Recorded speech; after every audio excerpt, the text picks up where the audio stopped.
भदौ 23 र 24 को जेएनजी क्रान्तिपछि बनेको सुशीला कार्की नेतृत्वको सरकारले अब वास्तविक जेएनजीका अभियन्ताको प्रतिनिधित्व सहित जेएनजी सरकारका रूपमा पूर्णता पाउने भएको छ।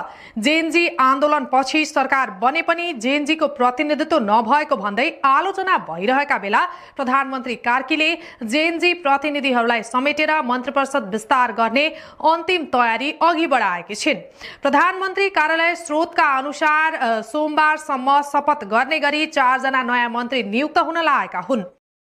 जेएनजीहरूको प्रतिनिधित्व गरेर नयाँ मन्त्री उनीहरूमा गणपतिलाल श्रेष्ठ, बब्लु गुप्ता, रामजी राम र टाँसी ल्याजोम रहेको दावी गरिएको छ।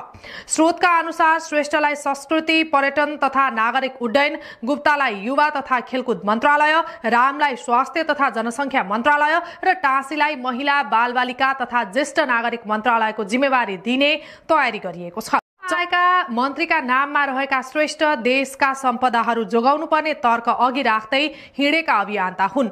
उनी भूकम्पपछिको पुनर्निर्माणका क्रममा रानी पोखरी र पशुपति क्षेत्रमा कंक्रिट हाल्ने प्रयास, बाल गोपालेश्वर मन्दिरमा सिमेन्ट र रडको प्रयोगदेखि लिएर खुल्ला मञ्चको व्यापारीकरण विरुद्ध उनले आवाज उठाउँदै आएका थिए। त्यस्तै कोभिड कालमा निशुल्क खाना अभियान चलाउनुका साथै कपडा बैंक स्थापना गरेका थिए। अहिले 100 ग्रुप मार्फत 110 जना विद्यार्थी पढाइरहेका उनी बिरामीका लागि रगत खोज्ने सारथी समेत हुन्। स्वास्थ्य मन्त्रालयको जिम्मेवारी दिने तयारी गरिएका रामजी रौतहट जिल्लाकै चमार समुदायबाट पहिलो डाक्टर बनेका व्यक्ति हुन्। एमबीबीएस चौथो वर्षमा पुग्दा समेत कलेजले अतिरिक्त शुल्क मागेर उनलाई हैरान पारेको थियो।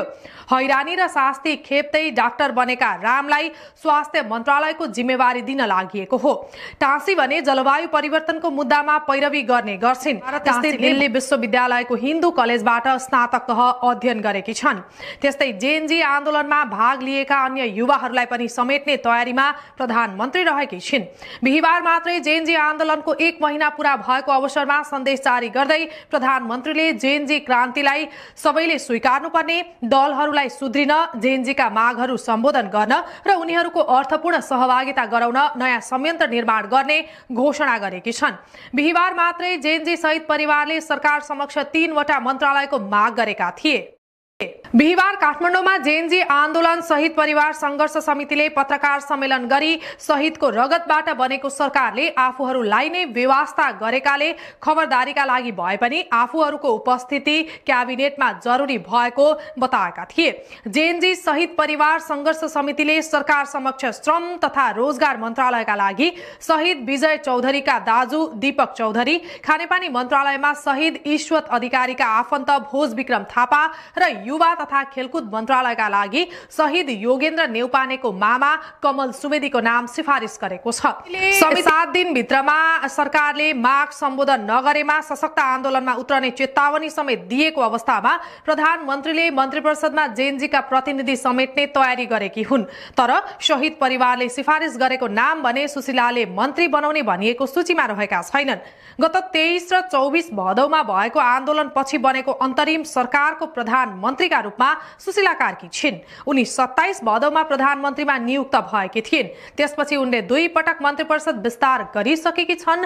अहिले उनी सहित 8 सदस्य मन्त्रीपरिषद छ। असोज 6 गते मन्त्रीपरिषद 8 सदस्य बनेको थियो। अहिले मन्त्रीपरिषदमा अर्थ, ऊर्जा र भौतिक पूर्वाधार, शहरी विकास मन्त्री कुलमान घिसिङ र गृहमन्त्रीमा ओम प्रकाश अर्याल रहेका छन्। यस्तै उद्योग, कानून र भूमि व्यवस्था मन्त्रीमा अनिल कुमार सिन्हा, शिक्षा, विज्ञान तथा प्रविधि मन्त्रीमा महावीर पुन, कृषि मन्त्रीमा मदन प्रसाद परियार र सञ्चार मन्त्रीमा जगदीश खरेल रहेका छन्।